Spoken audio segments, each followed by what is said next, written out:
things are going on there in terms of the feet doing patterns while the hands played over the top. So if you look at your sheets now, let's just take an example, real simple example, the samba. Okay, so the samba foot pattern is.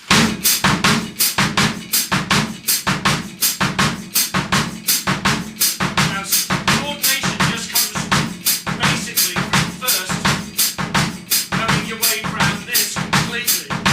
So you're having to talk over it, whatever I need to do over it, okay? You can't just immediately set off and start playing over it, because it'll just be a train wreck. What you have to do, keep this pattern going, get it internalized inside you, so you don't have to think about doing it anymore, okay? Then we start doing the hand patterns over the top. 1, 2, 3, 4.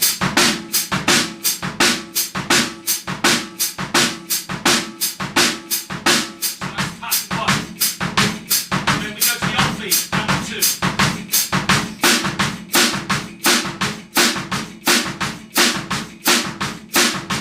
You learn that until you found what you're happy with it. Then we go, which one is it? Oh yeah.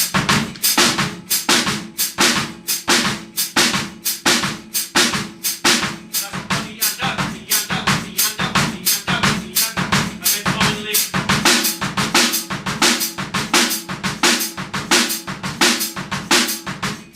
We just keep on working our way through all of those systems until everything feels right. So if I just do a few of these over the...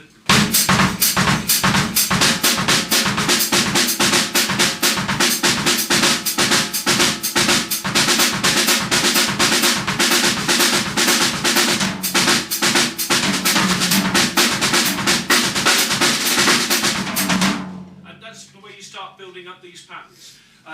It gets even more interesting if you look at some of the lower examples. 3/16 over the beat. This now crosses the bar line. We're just basically doing this. But it's 16th note, so what?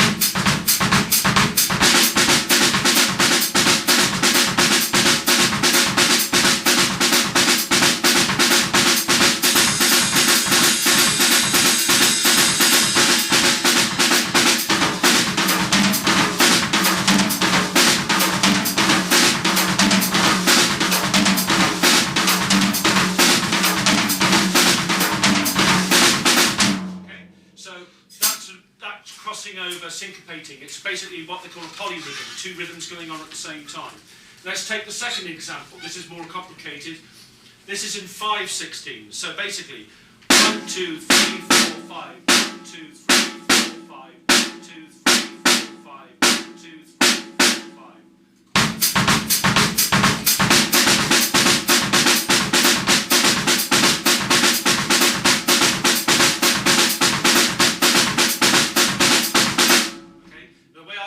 That is actually treat that rhythm as the right hand part and put the left hand part in between. So you can now get to the tom tom.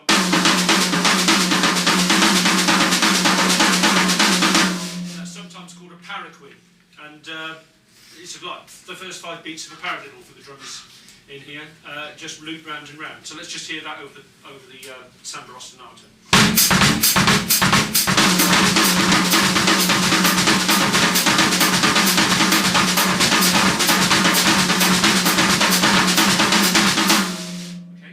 See how it's crossing again over the beat. This time it'll actually take 5 bars of the samba before it comes back round and links back up with beat 1, and you can go round again. So if we do 5 bars, say, of the 5, and then 3 bars of the 3, that makes an 8-bar sequence. So let's just try that. 1, 3, 4.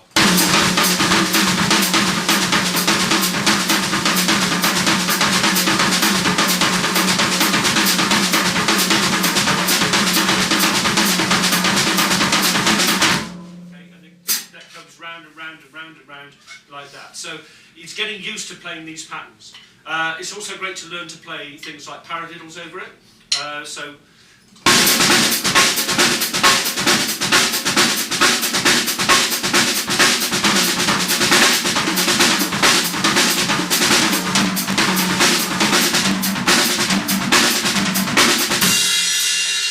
then once you've got those, you can try and speeding up and slowing down the paradiddle without changing the speed of the samba.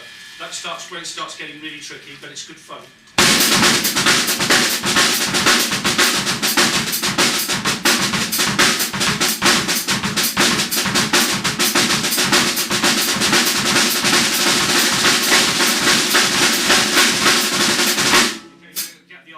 Speeding up and slowing down against it. That's when you really know whether you know it or not. Because if your feet go with you, you don't know it well enough yet. Alright, let's look at some other things. Paradiddle diddles are great too.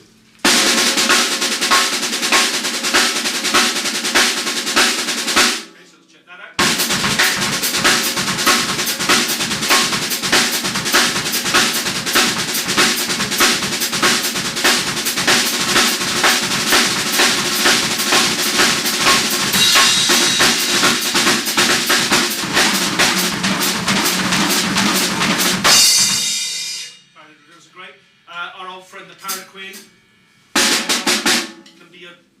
Assigned around the kit, so let's try this one.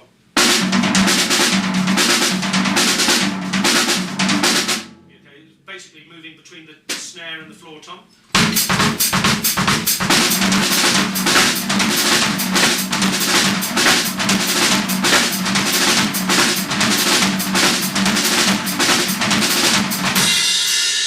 you can get some really nice things going with rudiments over the top of these patterns. Okay, let's look at the second example on the ostinatos up there. This is called the Bayou. It's a Brazilian rhythm.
Over the top of it. As long as you know that pattern well enough, you're free to work with your hands over the top of it, okay? Let's take a more complicated one. I did this one earlier in the solo. This is now in 3. 1, 2, 3, 1, 2, 3, 1, 2, 3, 1, 2, 3. Let's move that a little bit because I think the beat is really into it. Okay, yeah.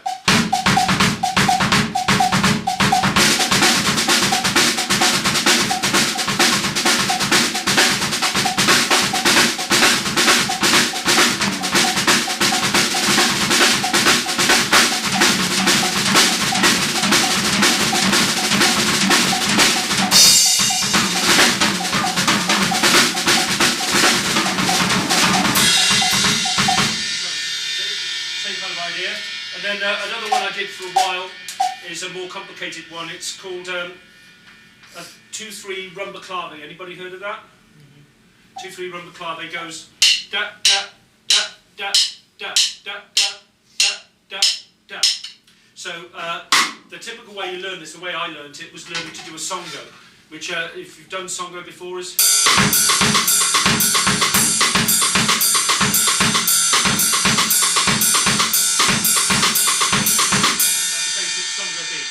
So what we do is we add the clave into that as well.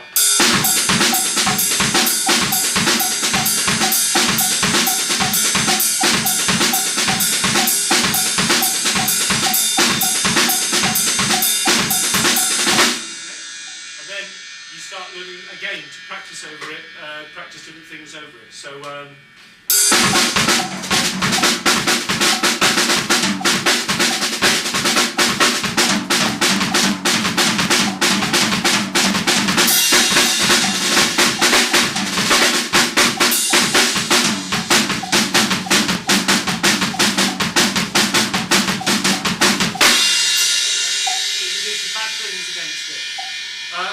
getting so far? Any questions? When did you start playing? When did I start playing? About 30 years ago. But I mean, don't get put off by that. I haven't been working on this for 30 years. I started working on these ostinato things about 2-3 years ago. That's it. You know, I mean, and it's not like being a major part of my practice. It's just something I enjoy doing. And I find it's great for practice though, because you're accompanying yourself. So even if there's no other musicians there, you've got kind of almost like a bass player with you, something to play over. And it's very good for your feet, very good for your coordination. So it's a great way to practice. I'm not suggesting you do it all the time, but it is handy. And every so often you get into a band situation where this kind of thing really is useful. You know, in a Latin band or in a jazz band or whatever. But even for heavy rock and so on, there's plenty of players out there using these kind of ideas. But people heard of Terry Bozzio? Yeah, he does solo drum clicks, doing the most ridiculous stuff with his feet and then playing over the top of it on an enormous kit. I mean, just gigantic. And there's a guy from Australia you should check out as well called Grant Collins who does the same kind of thing. He's incredible too. Marco Minimum does it, Thomas Lang does it. There's quite a few sort of virtuoso drummers out there taking this a long way, taking the ball and run with it. I mean, this is just kind of basic stuff, but it's just to give you some idea. Right. Is there any? Does anybody want to have a go at this themselves? No. Okay, thought maybe not. All right. Let's go through a few things then. Have anybody got any sort of requests in terms of fields they would like to see demonstrated or whatever? Any kind of drum grooves? No? Do No? some linear patterns. Linear patterns, okay. Alright, let's have a look at a few of those.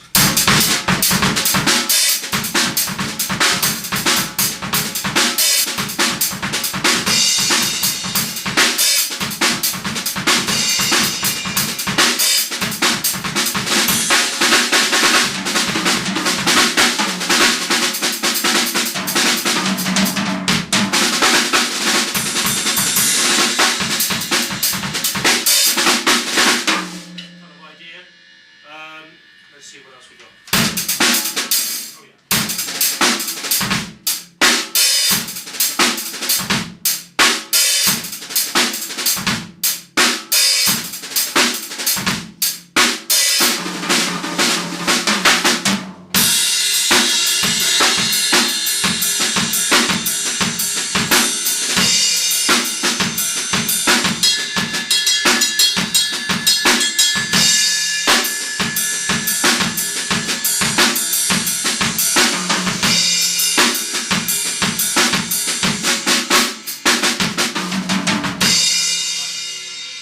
Patterns are just basically where only one thing happens at a time on the kit. Occasionally things happen together, but mostly you're looking at one thing happening at a time.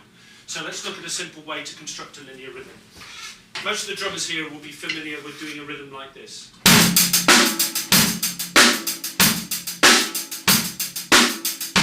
If we wanted to make that linear, all we'd have to do is take out the hi-hat that happens on the kick drum. So it just leaves out the hi-hat. Now that's a linear rhythm. Very simple linear rhythm. Let's take a more complicated example.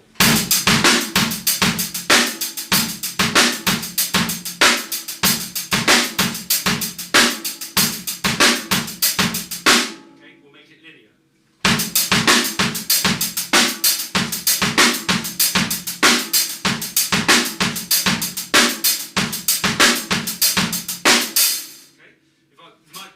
If I come to the ride cymbal as well and play the hi-hat and the ride. Okay.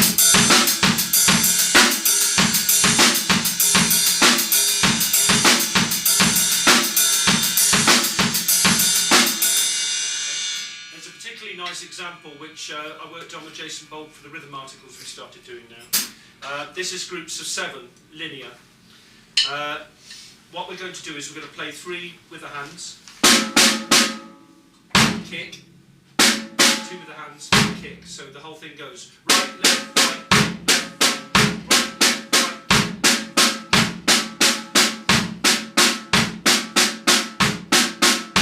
Now obviously 7 isn't something you're going to come across all the time, so we need to make this into 4/4. So we're going to do 2 7s, and then we're going to add 2 beats at the end to make it 4/4. So we go, and now we can start again, okay? So let's look at a real simple example. What I'm going to do is I'm going to get the feet to work together. So they're going to do this. The left hand's going to be on the hi-hat coming across to the snare occasionally. The right hand's going to be on the right cymbal coming across to the snare occasionally. And let's just take this 7-beat pattern over 4/4 and let's make a groove out of it.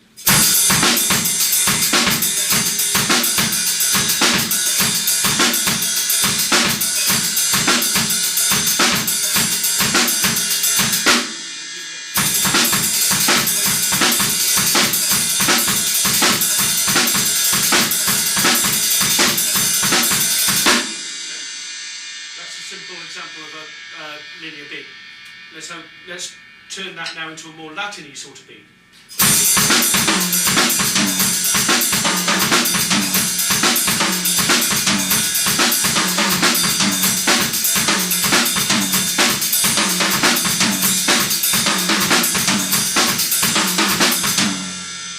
see, those kind of patterns can be used all the time. I use them in jazz as well.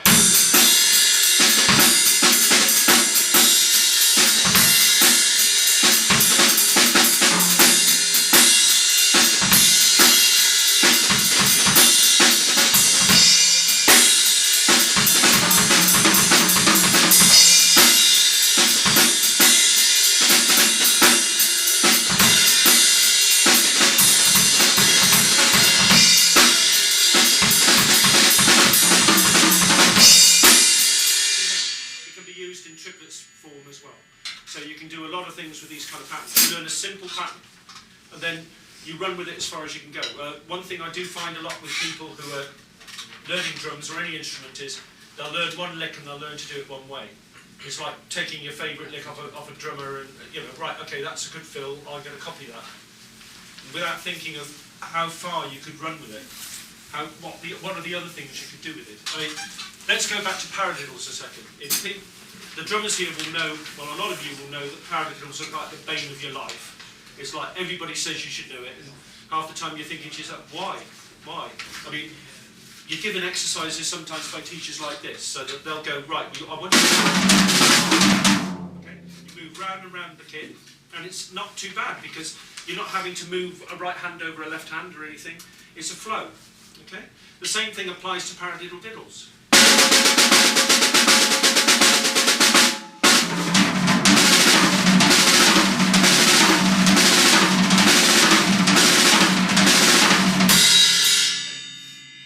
Applies to paraquins.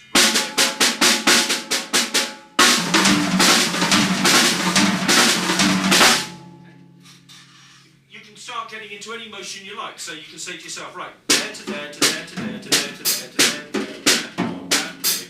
Set yourself a target and go for it.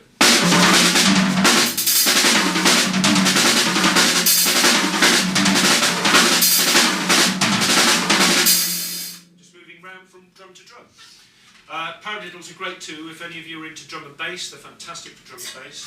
So let's just, what we do is we break up the paradiddles into what I'd like to call fractals. You just break them up into little bits, rather like drum and bass programming.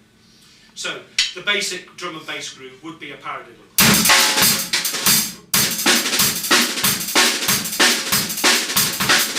Okay, simple enough. What we do now is we break it up. So for instance,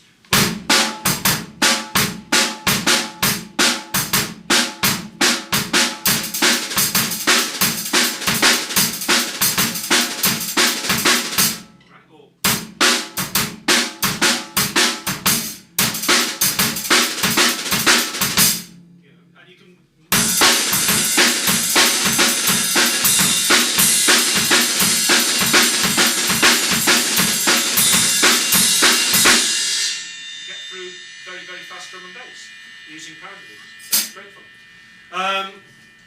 Double stroke rolls as well. Another thing that people have some problems with, or doubles generally. What you've got to do is pull up. Some of you will know this already, but if you don't, the idea is the first hit strikes, the stick bounces off, and you use your fingers to pull the stick back onto the head. So it's called a pull-up.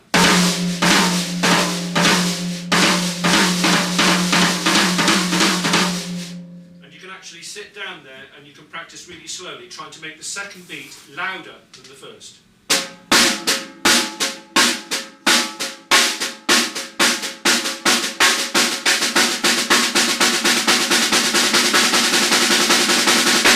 Okay? And then when you get to doing doubles properly, you've got plenty of volume out of the second beat. Otherwise, if you get that kind of roll, it's okay on a very tight snare. If you get to a tom, it feels a bit wrong. It's better, and you can't get any volume any other way either. This is the best way to play it. Another thing, singles. How many of you actually are French grip players? In other words, the thumbs on top. Anybody? Is everybody playing that way round? Okay, the German grip, yeah. Okay. They're both good, you know. I think the German grip's good for this wrist motion you get here. The French grip's good for getting your fingers into play because your fingers are directly under the stick now. So I'll show you how I would approach doing singles and stuff like that. I practiced a thing called the Muller pump sometimes, which sounds a bit disgusting, but basically what it is a downbeat, a bounce, and an upstroke. So down, bounce, upstroke, down, bounce, upstroke, bounce, upstroke.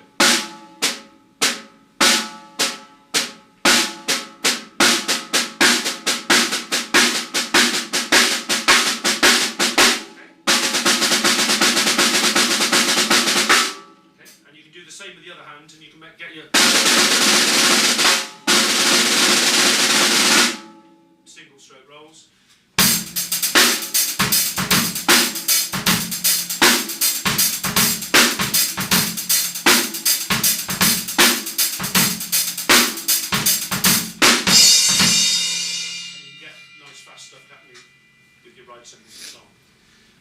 Another thing, this is a good pattern that's worth learning.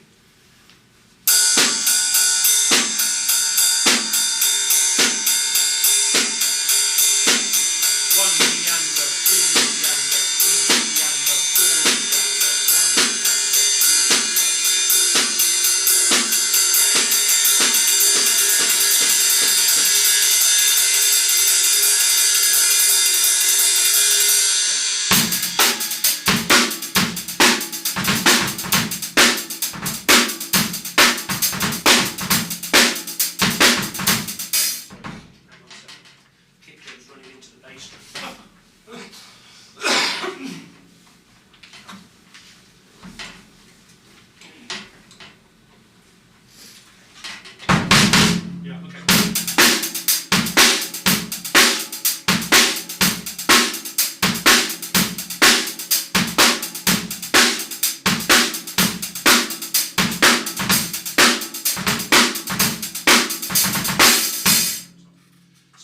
those are nice patterns to run with, you know, so that you can tart up even the straightest grooves. So you're there.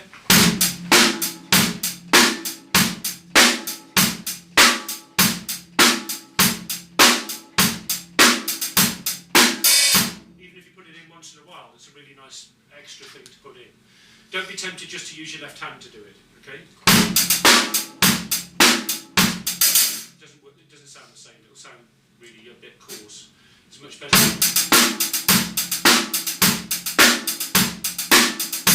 Right. Any more questions? No? Okay. Right, I'm going to just play a little bit of something else now. Let's look at just playing some odd times in terms of odd note tuplets over the top of jazz drumming, for instance. So, jazz. 1, 2, 3, 4. 1, 2, 3, 4. A 1, 2, 3, 4. A 1, 2, 3, 4. So.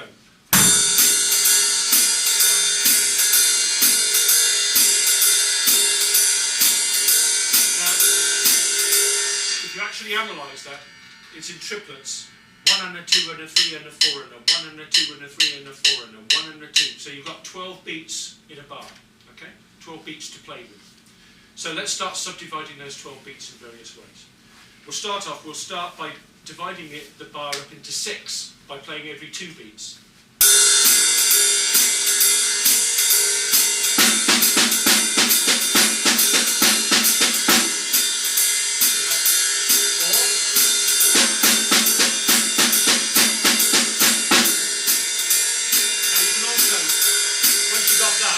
say, right, now I'm going to alternate it between the snare and the bass drum. So let's do that.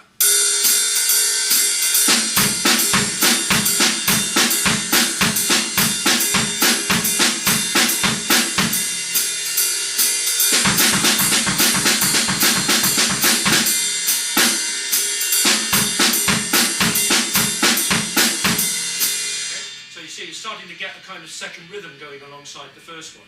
Let's see if we can do a bit more with that now. We'll still try to use this 6, dividing up into 6, and we're trying to create a second rhythm running over the top of the first, okay?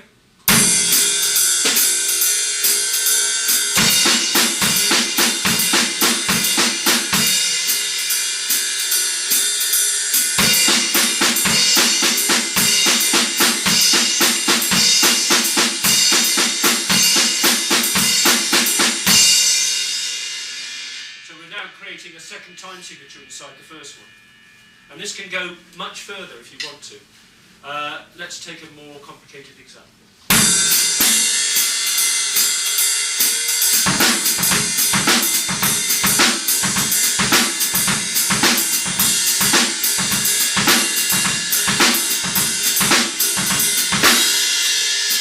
Basically, we're creating a slow rock groove over the top of the jazz.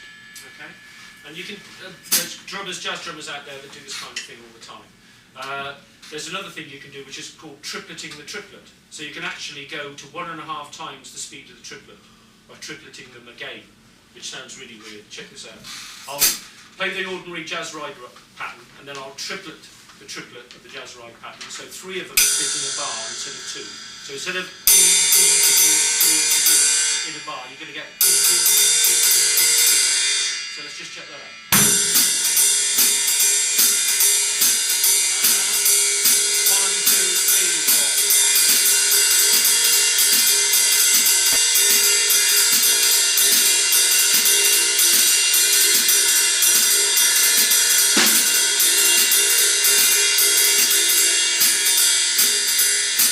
This time I'll put the bass drum with it so you can see what's happening.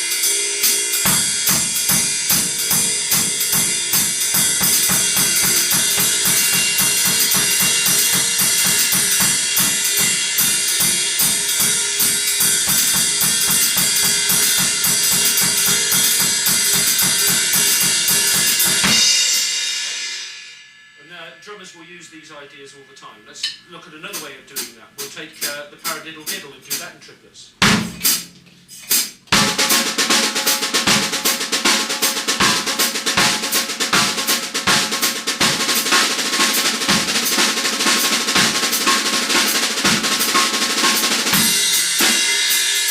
Let's look at another pattern.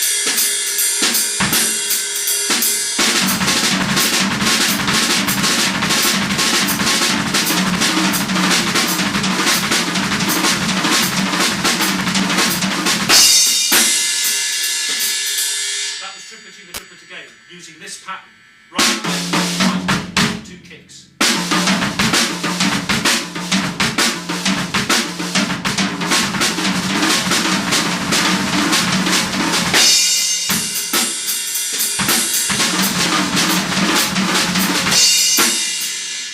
Another one you can use, 3 and 5 beat long.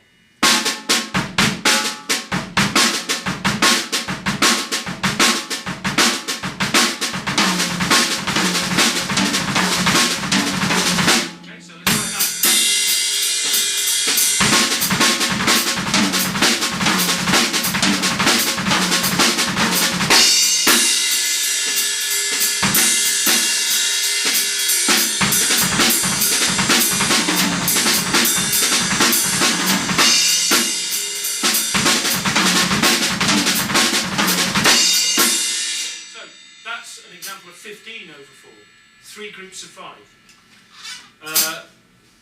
We split the bar up like this.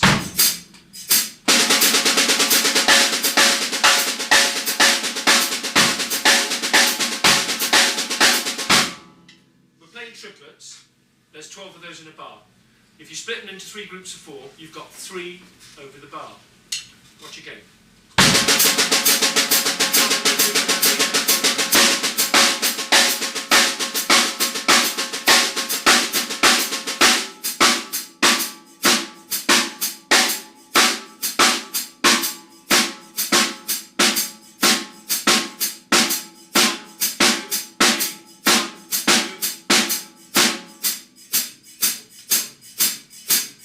So we're playing 3 over 4. Now, if we take that pattern,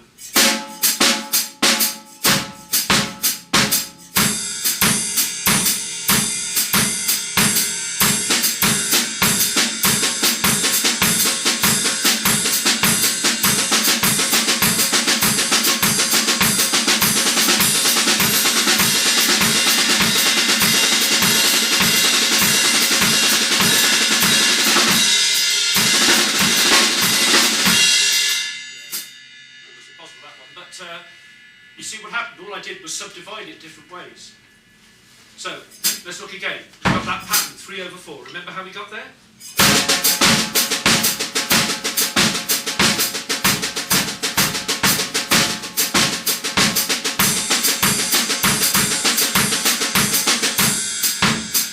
So now what we're going to do is we're going to split it up different ways. So, if we split it in half,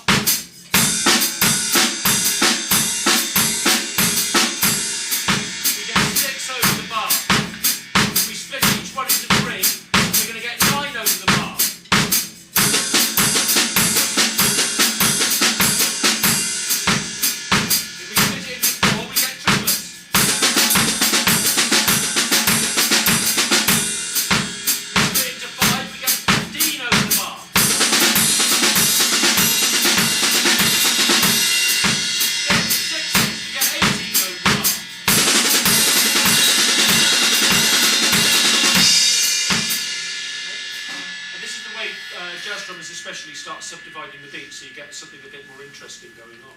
Okay? Any other questions? No? What's the time going like, John? It's just about 4 minutes past 2. Okay, that's fine. Right. Another thing I enjoy doing, and I really heartily suggest everybody should get into, is a little bit of hand percussion as well. I really feel it makes you a better drummer all round anyway, because you get, so much of the world's drum rhythms are based around hand drum rhythms rather than drum kit rhythms anyway. So a little bit of knowledge about that is great if you're going to be doing any percussion in the studio, or you're playing in any kind of band that's doing anything like samba or Latin stuff or whatever, or even in acoustic music where it's not always the most appropriate thing to play with the sticks on the kit. You may need to play very quietly. So you can actually use a lot of conga techniques and tabla techniques and so on ordinary drum kit drums. So let's just look at the basics of that. If you slap your hand down directly in the centre of the drum, you get a kind of muted dead tone. On a conga you get more of a kind of bass tone, but on a snare drum you're just going to get a muted tone. If you now play at the edge, you have to be careful not to break your fingers, don't play too hard. But if you play right at the edge, you get a kind of timbali sort of edgy sound. Alright? Now, you can try some simple conga patterns, like this is a tumbao.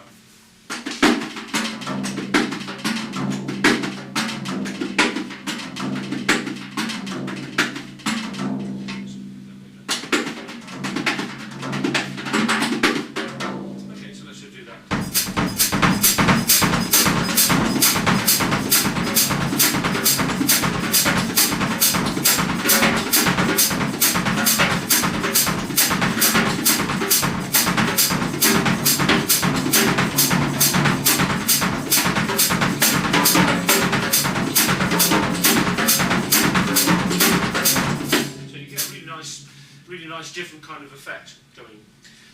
Another thing I use a lot is a roll technique called the thumb flam,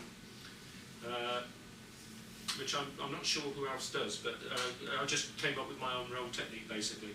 And it's basically you drop your thumb down like this underneath your fingers, so that when you hit the head, your thumb flops into the head first, followed by your fingers, so you get 2 strokes out of the 1 stroke, okay? Which allows you to do rolls.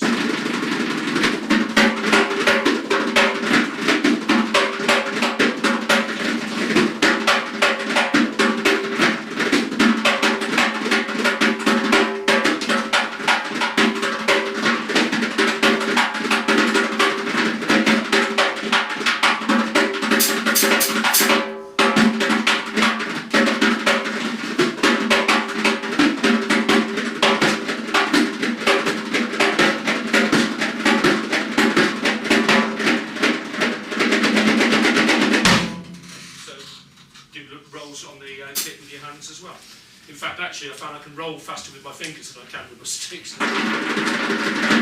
But anyway, so that's a useful technique as well to have.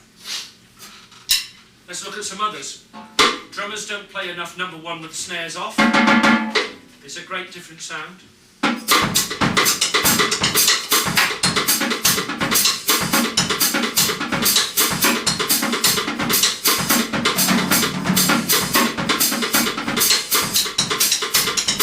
You've got things like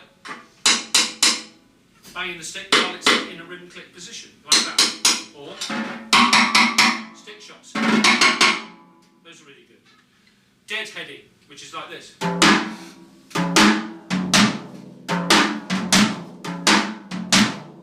Getting a completely different tone out of the drum. Or sliding one stick up and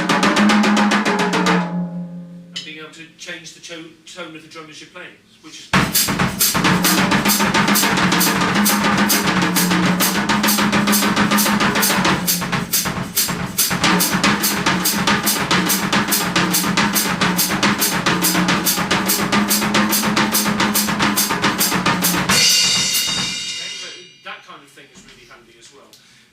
exploit your kit as a musical instrument. Don't just hit it all the time the same way. There's lots of great things. There's edge sound from the cymbals.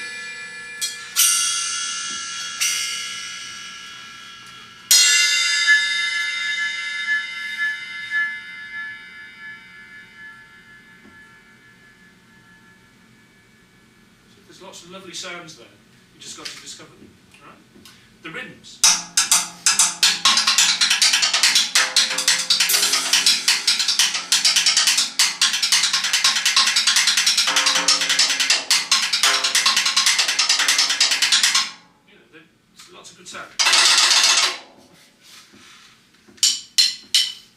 You can use this. Actually, what some of the old jazz drummers used to do.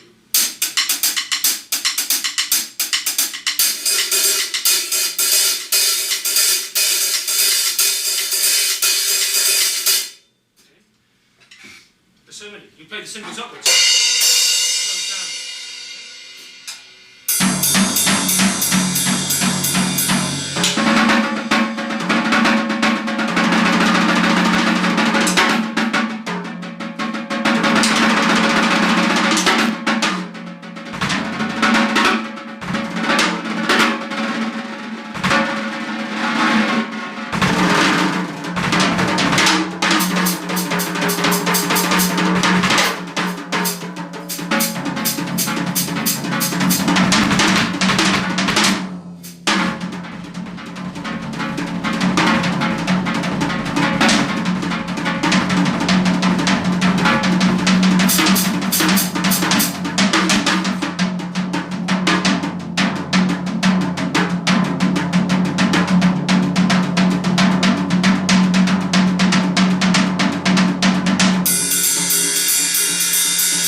very much for your attention.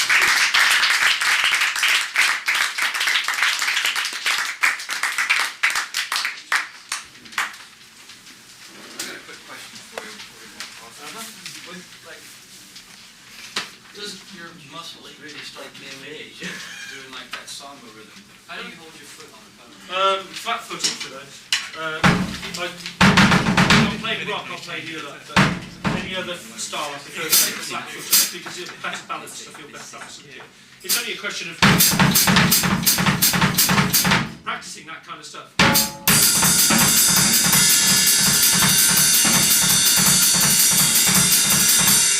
But I did a lot of time, far too much time probably, in R&B bands playing shuffles with my foot, so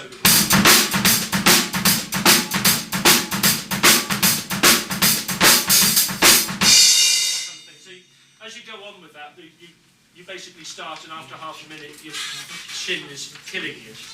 But eventually, you get to the stage where you can do 5, 10 minutes, 20 minutes, half an hour, and it doesn't bother you.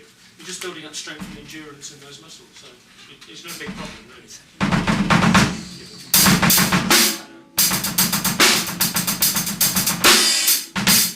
And working on heel up as well.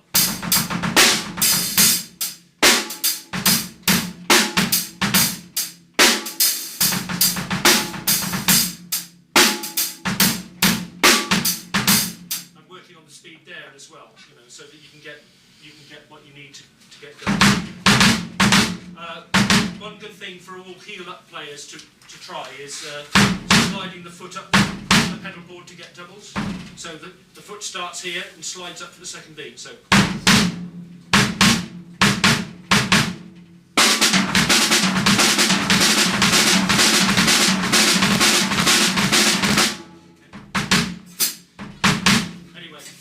I've retuned the kit, so hopefully it's sounding a bit better now. These kits are okay, they just need a bit of looking after. So could you let Richard especially know when these strip off, because that's the way that the cymbals start getting hurt, is when there isn't anything protecting it from the bare metal. Okay. So we'll try and help you if you let us know what's happening. Okay. Any other questions? No?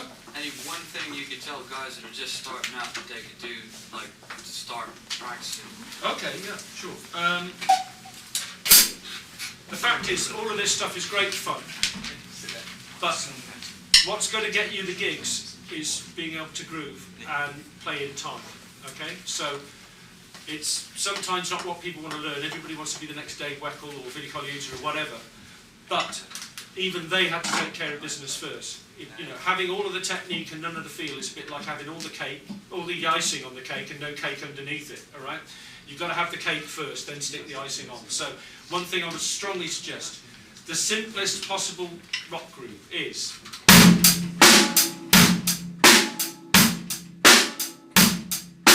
And because it's so simple, everybody dismisses it. They learn it in the first couple of lessons and, oh, right, I want to get on to something else now. The fact is, that's like the core rhythm for about 90% of the stuff you'll ever be doing. So there is more to learn about it. Play it and record yourself. Listen to it. Does it sound like a drummer you know? Does it sound like somebody who might be on a record? Or does it sound a little bit like times slipping backwards and forwards? Is everything landing together? Or is it landing, it's doing a bit like that? Or,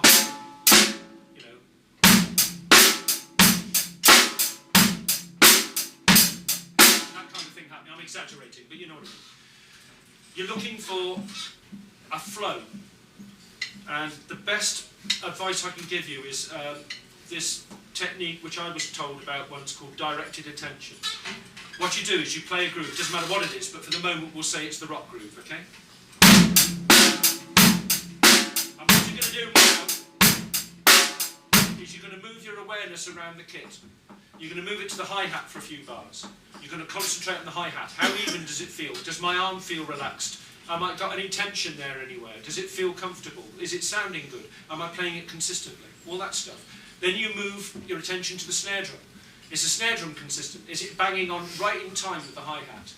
Then you go to the bass drum. Is that happening okay? Have I got any tension in my leg muscles? You keep moving your attention round the kit. This, number one, stops you getting bored with it, because you keep moving to a different part. And secondly, allows you to focus on each part of the rhythm in turn, to make sure all the parts, all the interconnecting parts are working properly. Okay? And every so often you bring your awareness back to the whole kit and listen to the whole final result. Okay? And I swear to you, if you start practicing and playing this way, even live with a band, your playing will just go 100% better. Okay? So if there's one piece of advice I'd give, that would be it. Hi-hat. Snare drum. Yeah, just needed to do that. Fine. Snare drum. You're looking for consistency. Are you hitting in the same part of the snare drum? Using the same arm motion each time? Kick drum. Is that consistent? Is that happening right in time? And then you come back, and it doesn't matter whether it's that or the most complicated rhythm you know. If you can do that directed attention thing, it pulls everything very well, much together. That and record yourself. Do it as often as you can, recording yourself. Okay? That's what I'd say. And work with clicks. Okay. That's it. Thank you very much. Right? Some days I really like my job. Thanks very much.